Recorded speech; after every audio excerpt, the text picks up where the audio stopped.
It's the summer of 1985, and you've actually been allowed to go to the movies with your friends. This is a big thrill, and when you all get to the theater, you have a big decision on your hands. What do you see? It has to be one of two specific choices. The first looks right up your alley and is about a group of kids hunting for pirate treasure. But then there is another movie that's getting a lot of buzz. It stars the actor you've been watching on Family Ties and is supposed to be about traveling through time. It's a tough choice, but you're not fully aware of the person connected to these two films. And it turns out he's connected to a lot of your very favorite films of the decade. I'm Jamie Logie, and this is Everything 80s, a podcast that looks back on a decade that forever changed the way we dress, consume, and connected. And today, it's a look back on one of the greatest directors of our time, who gave us some of the most beloved movies ever made. This is a story of Steven Spielberg in the 80s.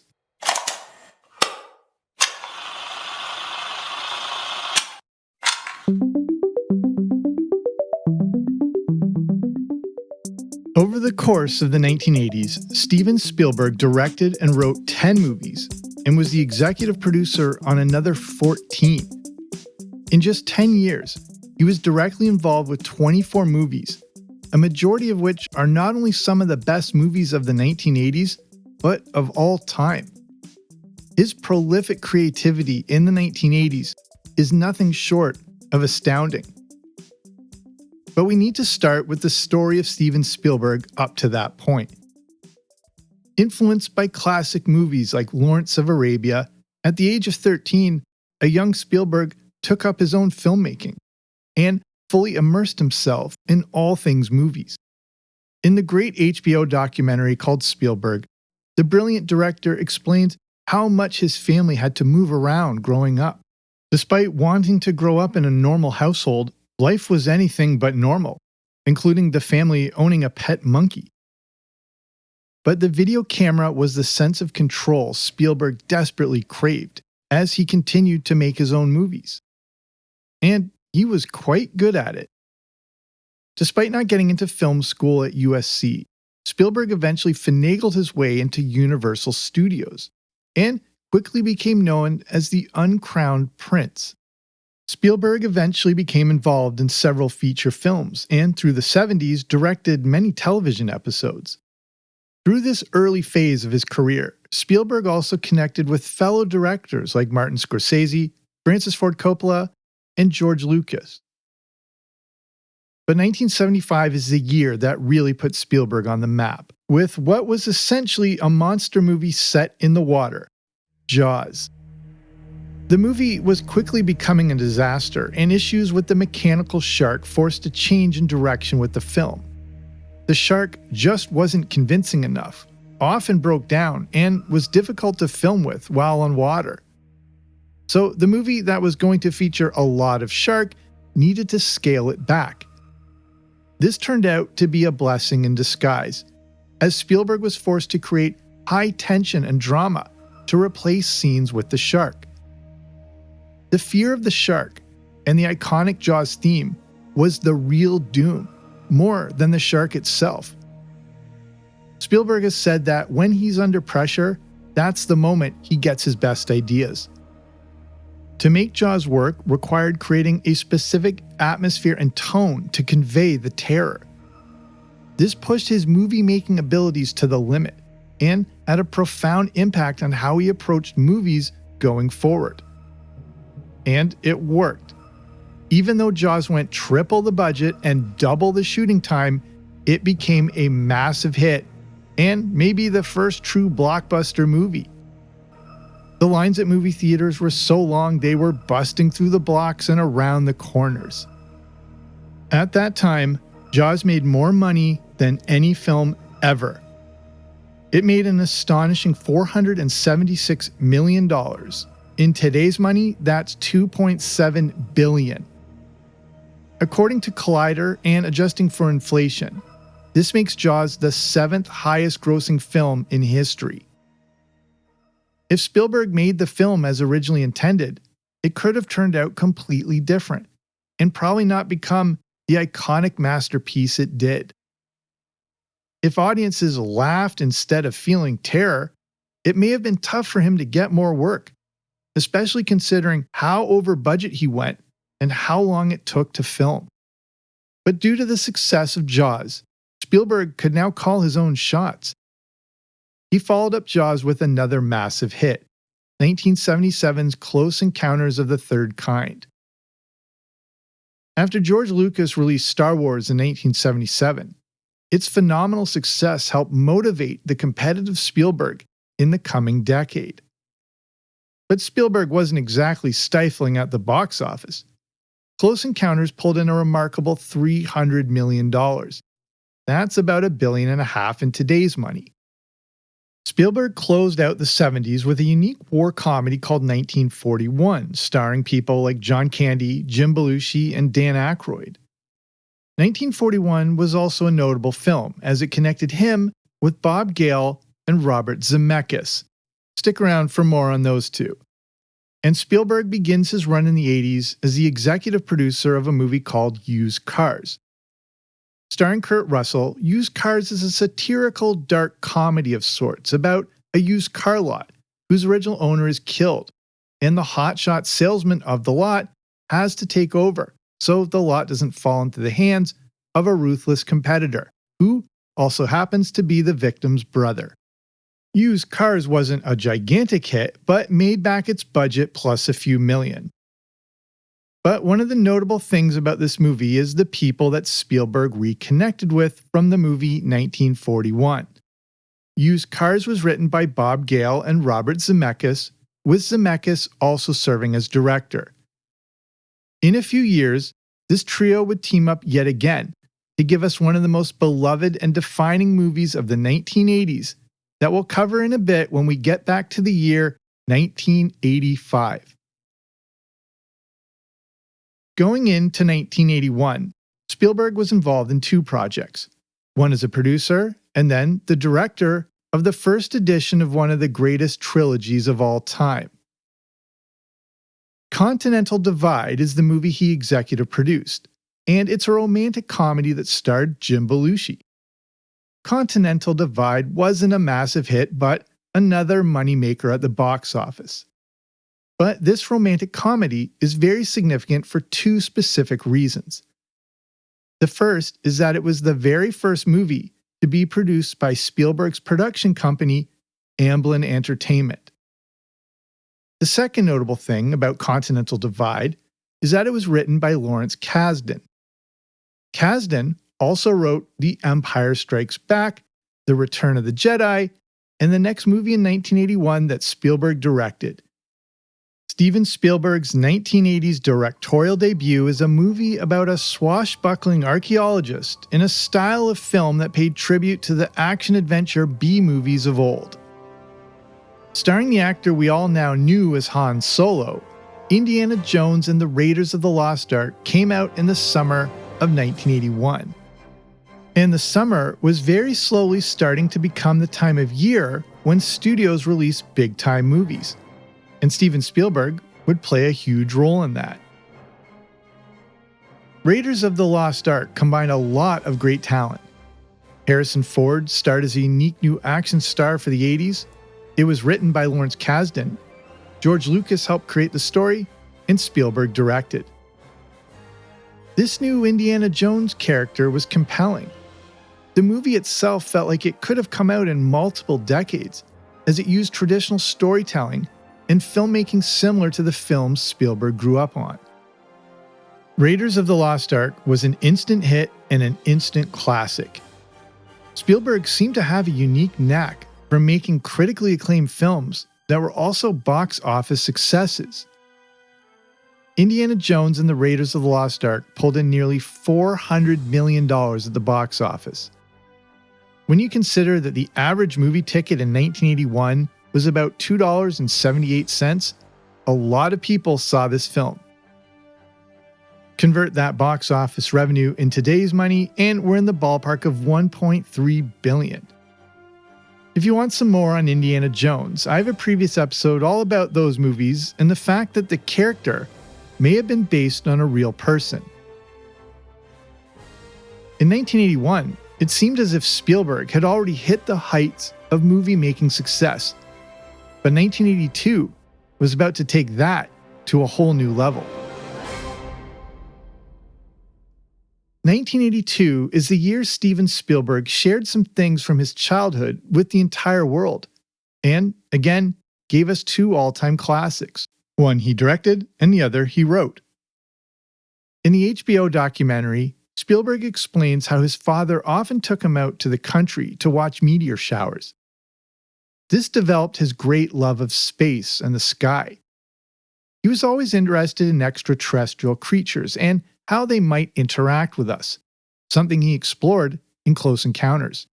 But for his next movie, this interest was going to get much more personal.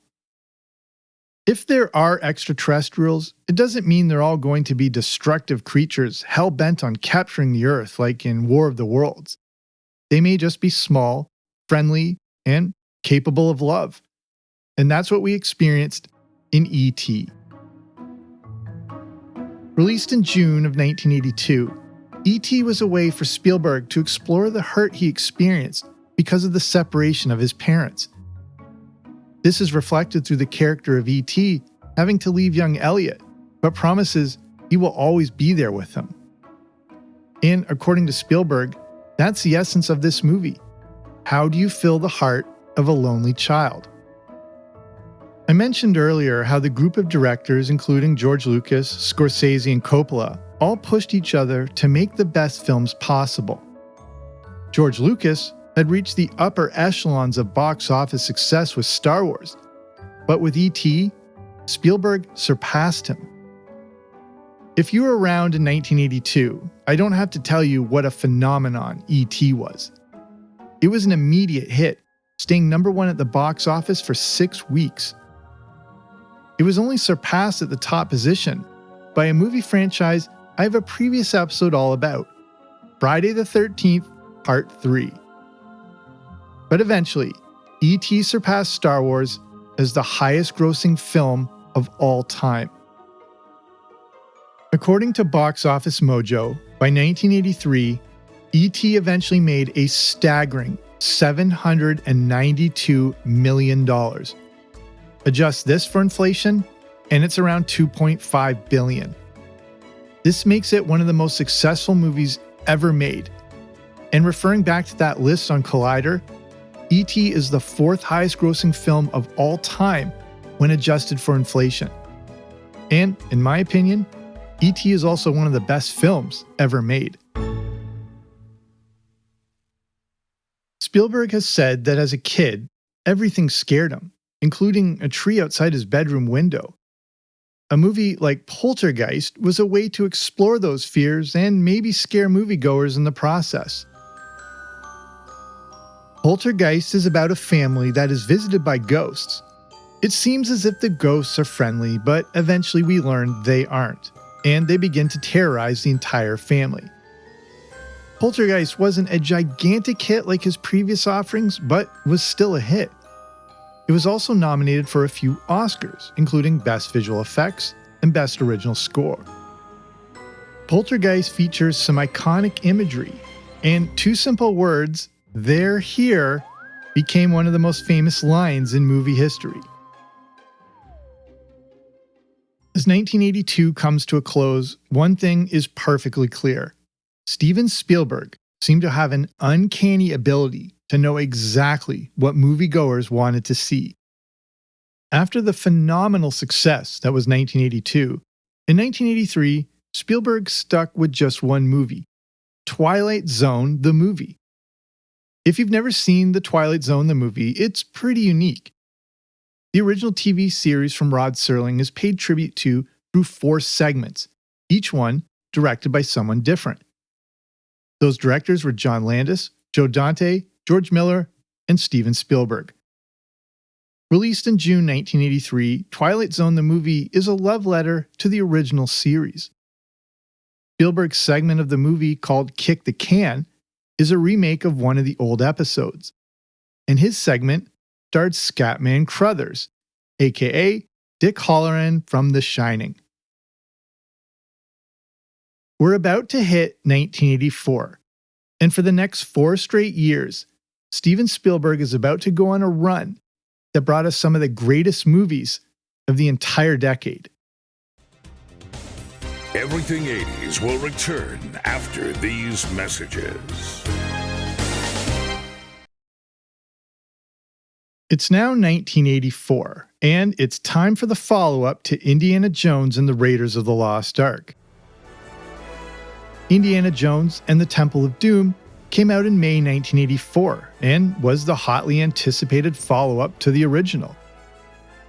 The Temple of Doom is still a really great film, but if you remember when it first came out, you'll recall how much more violent and intense it was. It's not that Raiders of the Lost Ark wasn't violent, but the Temple of Doom took it to a new level. Both George Lucas and Steven Spielberg were going through a lot of anguish and turmoil in their personal lives, and this is reflected in what we saw on screen. The New York Times reported that many wondered, including a lot of parents, if the Temple of Doom was way too violent for its simple PG rating. Eventually, Paramount had to release warnings in newspapers saying that, quote, "This film may be too intense for younger viewers." Some of the scenes include a person having their heart ripped out of their chest and people being boiled alive in lava. And this is all very notable because, at the time, there wasn't a middle ground rating between PG and R.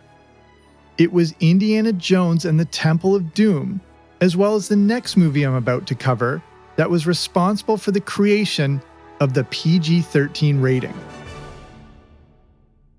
And that next movie is one written by Chris Columbus, directed by Joe Dante, and produced by Steven Spielberg.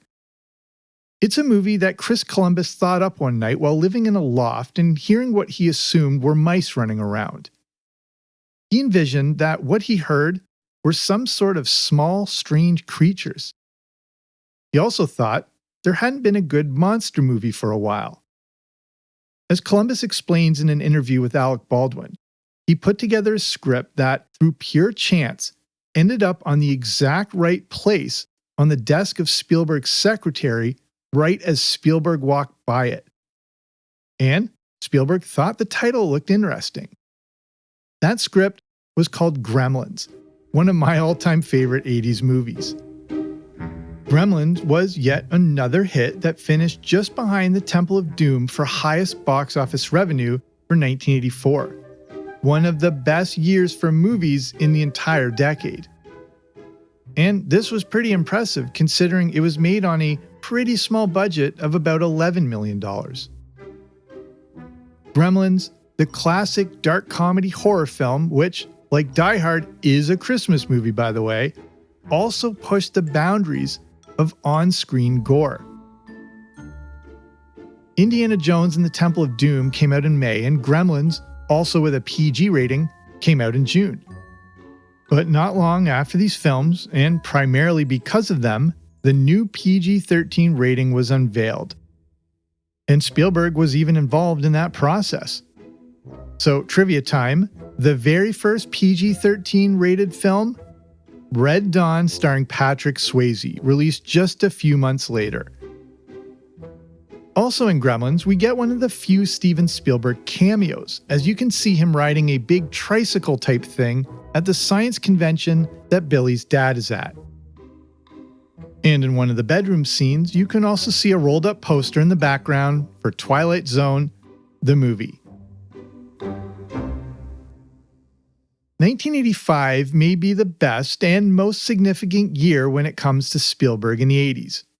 And we start with the film that was a unique departure from the last few years of big blockbusters.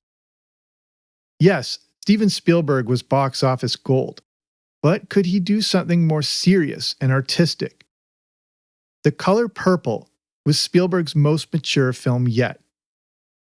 Starring Oprah Winfrey, Whoopi Goldberg, and Danny Glover, The Color Purple was based on a book of the same name. In the HBO documentary, we learn how Spielberg wanted to create a matriarchal African-American worldview in the presence of patriarchal oppression and violence. The Color Purple was that unique departure Spielberg was looking for to challenge himself as a filmmaker. And it was yet another box office success, making nearly $100 million on a budget of just 15. With a soundtrack created by the legendary Quincy Jones, this was the first film where Spielberg didn't use another music legend, John Williams. Next, in 1985, we have one of the definitive 1980s movies. And we're back with Chris Columbus, who one day was sitting in Spielberg's office as Spielberg was looking through some old comics. Spielberg points out one interesting comic called The Goon Children. The two came up with a story about a group of kids on the hunt for pirate treasure. The Goonies came out in June 1985 and quickly became one of those quintessential 1980s films adored by an entire generation. Directed by Richard Donner, the director of other classics like Superman, Superman 2, Lethal Weapon, and Scrooged, The Goonies was in the top 10 highest-grossing films of 1985. After writing Goonies together, Columbus and Spielberg then wrote their next project, Young Sherlock Holmes. This is the origin story of how Sherlock Holmes and Watson met as boys in an English boarding school. Because of all the other big movies in 1985, Young Sherlock Holmes may have been easy to miss, but it was still a success. Not a colossal one, but made around $60 million plus on a budget of around 18. But Young Sherlock Holmes is quite significant in the history of movies for one specific reason. Especially around the 23-minute mark, where a knight emerges from a stained glass window to attack someone. According to IMDb, this was the very first usage of a full CGI character in a theatrical movie. And now Spielberg teams back up with Bob Gale and Robert Zemeckis. One day, while visiting his parents' house, Bob Gale was flipping through his dad's old yearbooks and saw what his father looked like in high school. He then wondered if he and his dad would have been friends if they grew up together and went to high school together. This was the impetus for a little time travel movie called Back to the Future. Written by Gale and Zemeckis and directed by Zemeckis, Back to the Future was originally rejected multiple times, until they turned to Steven Spielberg and Amblin Entertainment. Back to the Future, which was pitched at one time to be called Spaceman from Pluto, came out in July 1985 and was the runaway hit for the year, beating out other big films like Beverly Hills Cop, Rambo 2, and Rocky IV. In 1986, we don't have an offering from Spielberg from a directing standpoint, but he was involved with two movies as an executive producer, or co-executive producer. And they really couldn't be more different. One was another comedy, and the other, a pretty beloved animated film. The first is one I consider a great underrated comedy, The Money Pit. Starring Tom Hanks and Shelley Long, The Money Pit is simply about a couple trying to renovate a house. Consider it the predecessor to all HGTV home renovation shows. I remember seeing this movie as a kid and thinking it was the funniest thing I had ever seen. And then next up in 1986 is an animated film about a young mouse separated from his family. An American Tail followed that classic Spielberg theme of separation and reunification. The main character of Fievel is also named after Spielberg's grandfather. An American Tail was executive produced by Spielberg and directed by Don Bluth, who has a connection to a previous episode of mine, The Black Cauldron. If you were a kid in the 1980s, there's a good chance you saw An American Tail at some point, as it was quite a big hit, and perfectly released during the holiday season of 1986. For many people I know, this was the very first movie they ever saw in theaters. And the memorable song, Somewhere Out There, was even nominated for an Academy Award for Best Original Song.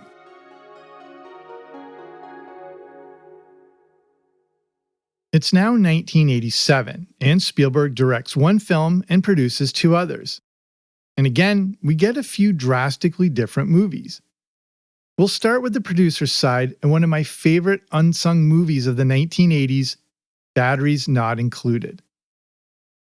In this movie, a group of tenants is forced to move out of their apartment block so the block can be demolished. They don't want to move, so the developers hire some muscle to persuade them.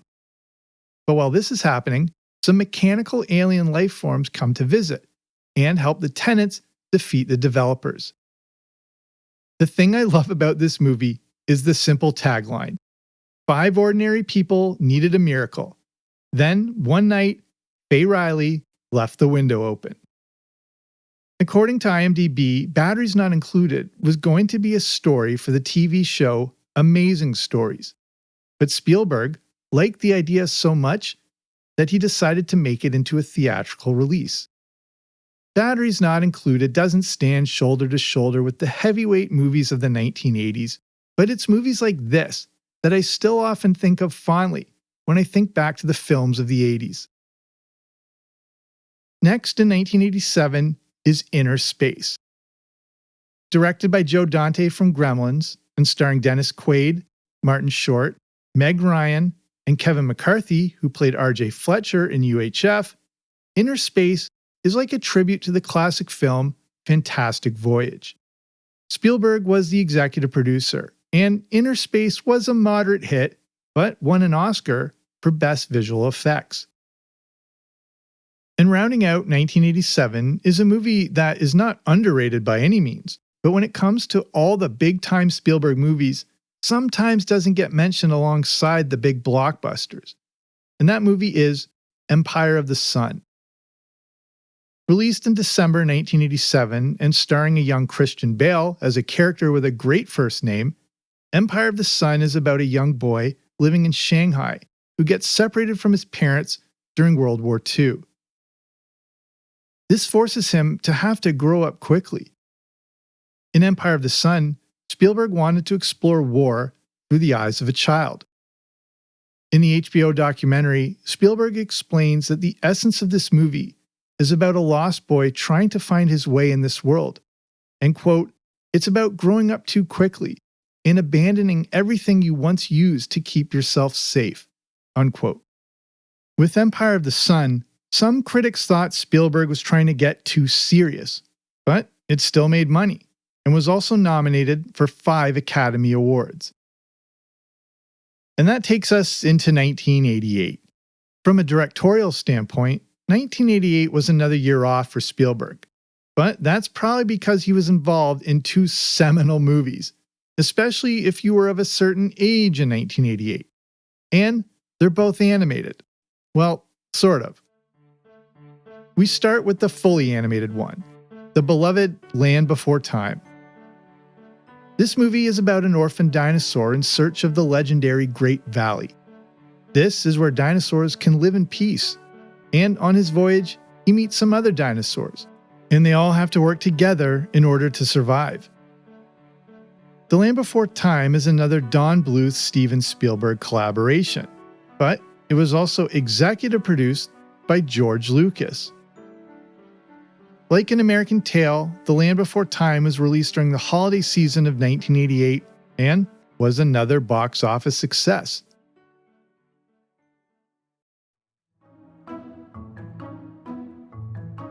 The more time goes by, the more astonishing Who Framed Roger Rabbit becomes.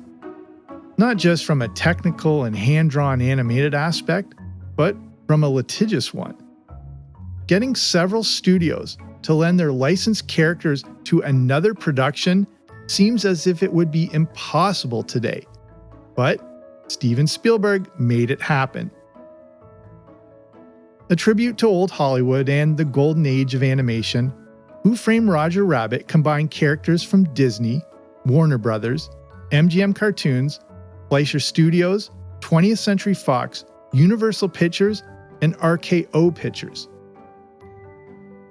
Based on a 1981 novel called Who Censored Roger Rabbit, Who Framed Roger Rabbit was executive produced by Spielberg and directed by Robert Zemeckis.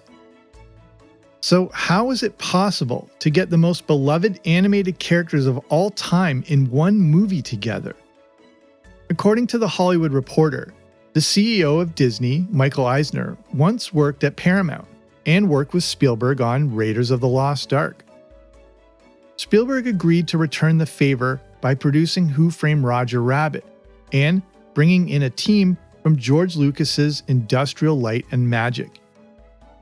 Spielberg did this as long as Amblin Entertainment and Disney split the profits 50-50. And because he was Steven Spielberg, The Hollywood Reporter states that he was able to convince all these studios to lend their characters for just $5,000 per character. It's unbelievable and absolute peanuts in the grand scheme of things, as Who Framed Roger Rabbit was the second highest grossing film of 1988, bringing in $330 million, or about $850 million today.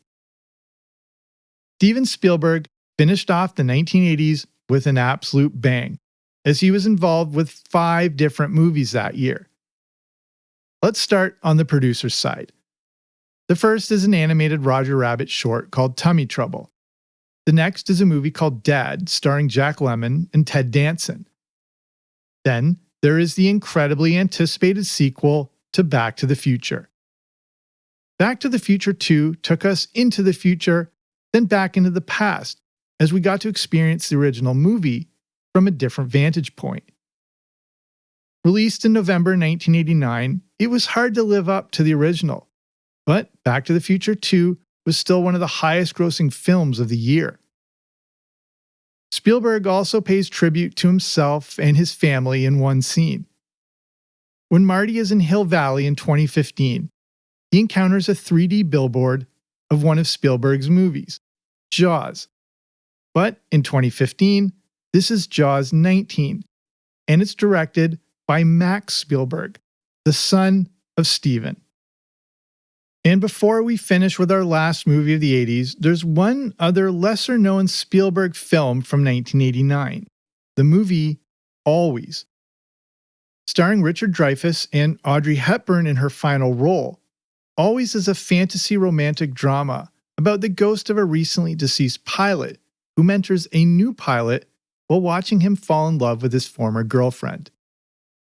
Always is a remake of the 1943 film A Guy Named Joe. And we finish off Spielberg in the 80s with the final chapter, or so we thought at the time, of the series he began the decade directing, Indiana Jones and the Last Crusade. To me, this is the perfect movie. It's action, adventure, mystery, and comedy, all perfectly combined, while moving at a breathless pace. The Last Crusade was a gigantic hit during a summer of gigantic hits, finishing second only behind Batman for the highest grossing film of 1989. At the end of The Last Crusade, as Indiana and his crew ride off into the sunset together, it was also the perfect symbolism to bring to close the end of a truly astonishing decade of Steven Spielberg films.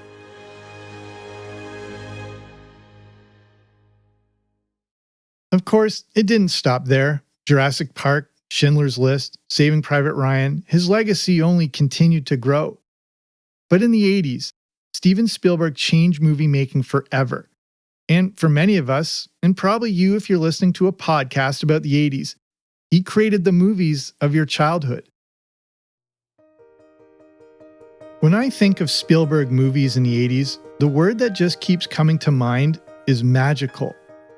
These movies were like watching magic at the movie theaters and in our living rooms. They were enchanting, scary, uplifting, heart-wrenching, and exciting. But mainly, they were unforgettable. The movies of Steven Spielberg are why we go to movies, and there is no one like him. Steven Spielberg is movies. He created that pure escapist fun that opened our imaginations. By using such simple, classic, and deeply personal themes, his movies, especially those of the 80s, remain timeless. At the heart of most of his stories is that simple theme of separation and reunification. As Spielberg himself says, ultimately, many of his stories are simply about family. And I think that's why they resonate with us so much. The movies of Steven Spielberg are the ones we return back to again and again as a comfort food of sorts. I know they sure are for me. So that's our show. Thank you so much for listening. If you like this episode, there's plenty more where that came from, so be sure to dive back into my earlier episodes. And if you haven't already, be sure to subscribe to the Everything 80s podcast wherever you listen to podcasts so we can keep taking these trips back in time together. And if you love movies, you may want to check out the Everything 80s Movie Review podcast over at patreon.com. That's where I review the good, the bad, and the ugly of 1980s movies. And I've covered a few that were mentioned in this episode, including Back to the Future 2, The Empire Strikes Back, Beverly Hills Cop, UHF, and Scrooged, among many others. So if you want to check that out or learn more, you can head to patreon.com/80s. That's patreon.com/80s. Tell them Large Marge sent you. Oh yeah, I've also reviewed Pee-wee's Big Adventure there too. So that's it for me. Thank you for listening. I'm Jamie. This has been Everything 80s, but I'll be back soon with a new episode. Don't you dare miss it.